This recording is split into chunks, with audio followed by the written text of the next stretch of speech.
Okay, welcome to another episode of Higher Ground Radio. I'm your host, Ervin Wainwright, and on this show we talk about mental health issues that are important in the African American community. Last week I talked in detail about the need to revisit the culture of mental health and the culture of mental psychology as it is applied to the African American community.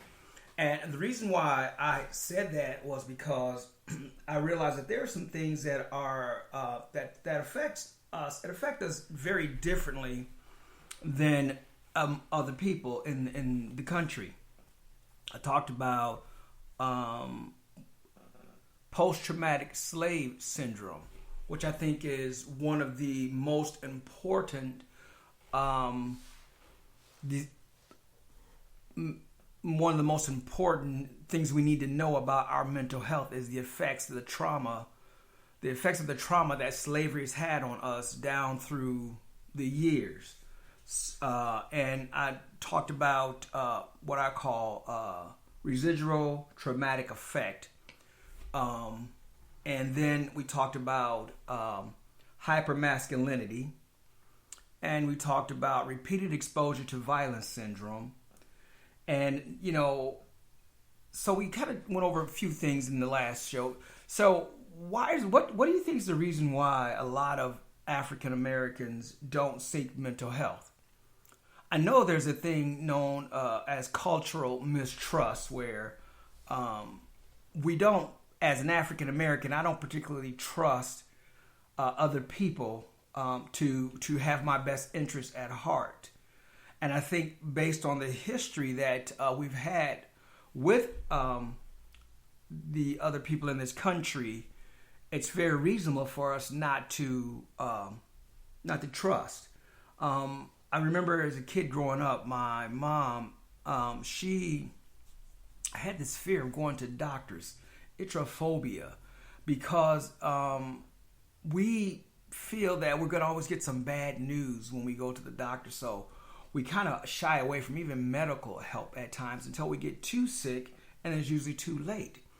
But all of that fear is based in reality, though, because when we look at the trauma that was imposed upon us by this country, it's very reasonable that we would be suspicious and that we would suspect them of anything good for us or to us. So, the one thing that I always look at, when it comes to that is that it's with me, it's not so much that I don't trust them, because I've worked with a lot of people in the industry, in mental health, and I've seen their professionalism and some of them are very, very, very good at what they do, and they have a very keen understanding.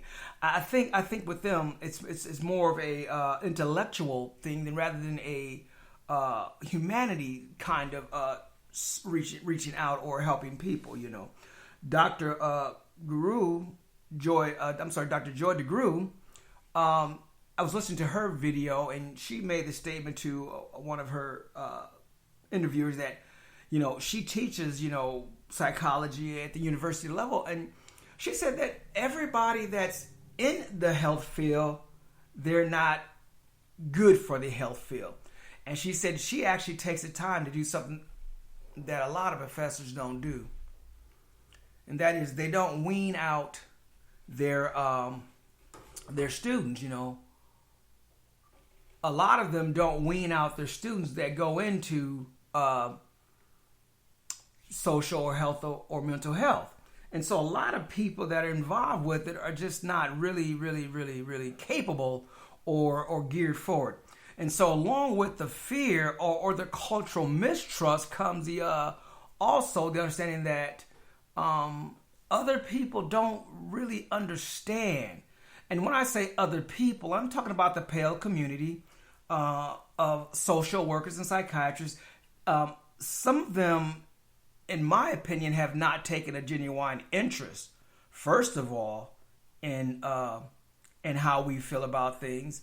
Some of them, I feel like, really are not aware of the trauma that we've endured as a people, and it's not important to them. And because that's not important to them, we're sort of like on the bottom of the barrel, so to speak. So the thing is, whenever I talk about mental health in the African American community, I always want to make it something that pertains to us. And so there's a lot of things that go into the mental health of the African American people because, as I said before, we have to look at the mental health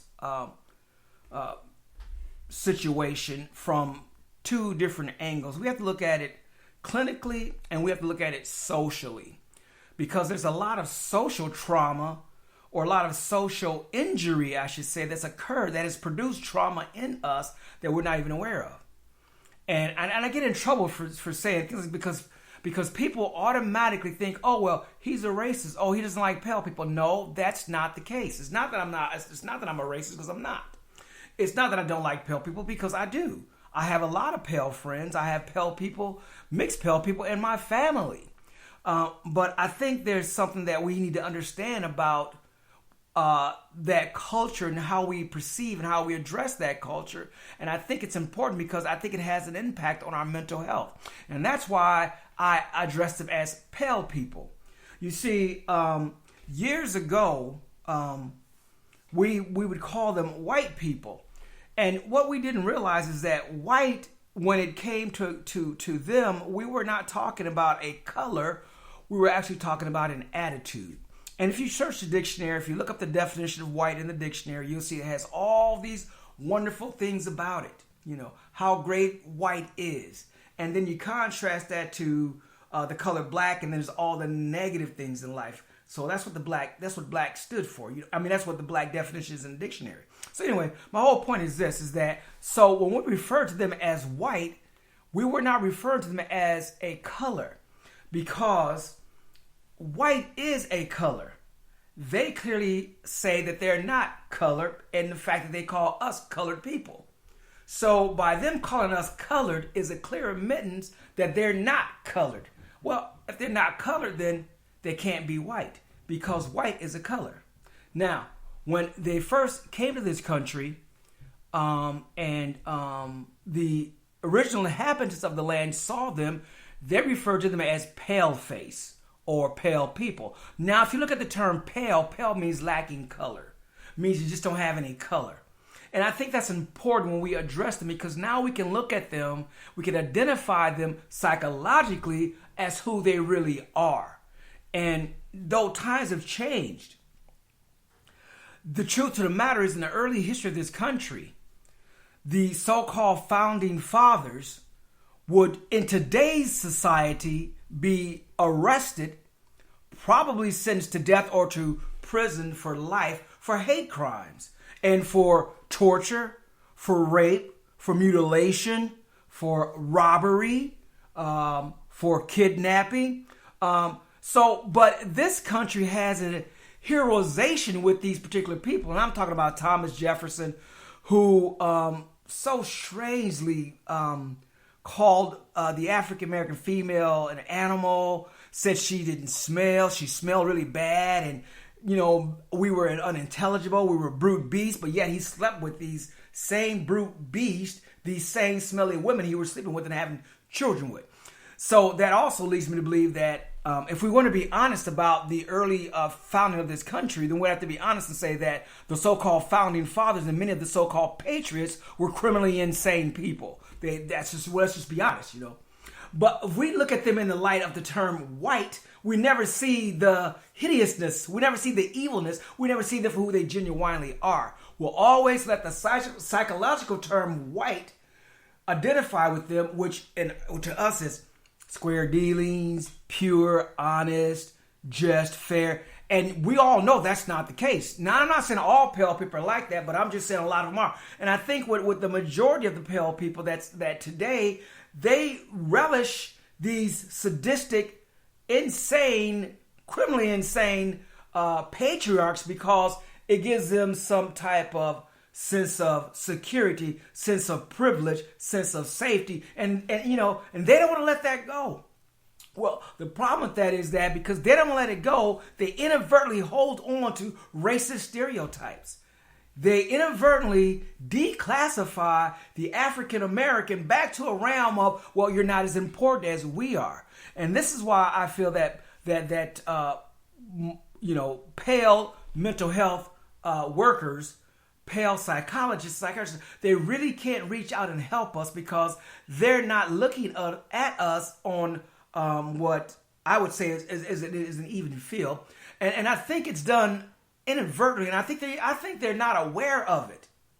And so I think that's why it's so important that we begin to address them as what they truly are, pale people, not only for their benefit, but for our benefit as well.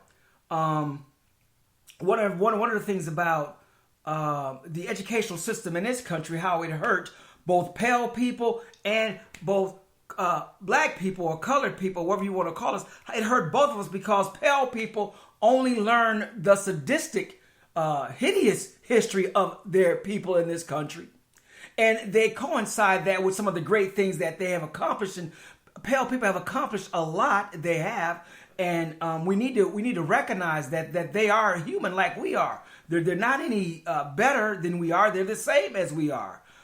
They need to recognize that as well. And that's the problem. They don't recognize that they're just like us. They're no better than we are. So they don't recognize that. And because they don't recognize that, there's this supremacist attitude, which I actually call pale criminal pathology, is what I actually call it, because we'll talk about that another time. But it's important that we learn to address them psychologically as they really are for our own mental health. And when I was talking about the educational system, because pale people only learn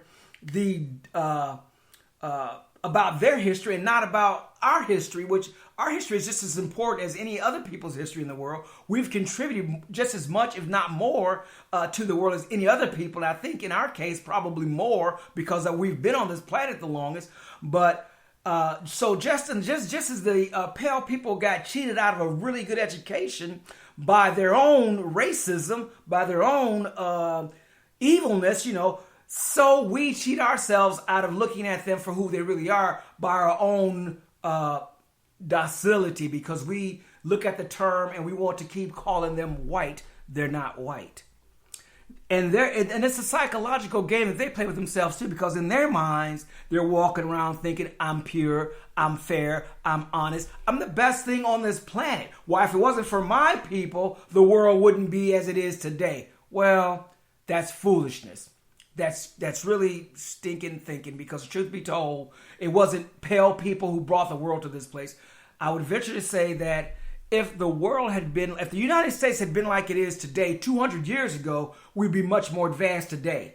And we would truly be that united empire that would truly be an example for the entire world. But because of it, we're broken. And if we don't come together soon and end this ideology of racism, it's going to destroy us from within. And once that happens, we're all going to suffer.